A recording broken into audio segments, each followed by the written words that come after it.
The memoir of President Trump's former security top aide, John Bolton, is also sparking controversy here in South Korea as it criticized efforts put forth by the Moon Jae-in administration to make possible a summit between the leaders of North Korea and the U.S.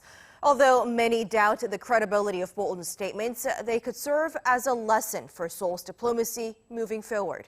Our Hyo-sun reports. In a soon-to-be-released memoir, former U.S. National Security Advisor John Bolton criticizes South Korea's Moon Jae-in administration for facilitating the Pyeongyang-Washington summit. He wrote how everything was Seoul's creation, relating more to its own unification agenda than serious strategy, explaining the South's understanding of the term denuclearization bore no relationship to fundamental U.S. interests. He also pointed out that he began to suspect the end-of-war declaration was in fact the Moon administration's idea rather than the North's. However, there is scant evidence to prove that Bolton's assertion is true.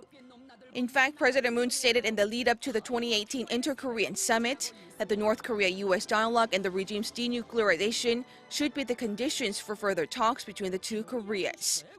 Seoul and Washington also formed a working group to promote closer coordination between the two allies, which the North criticized as the South independence on, quote, foreign forces.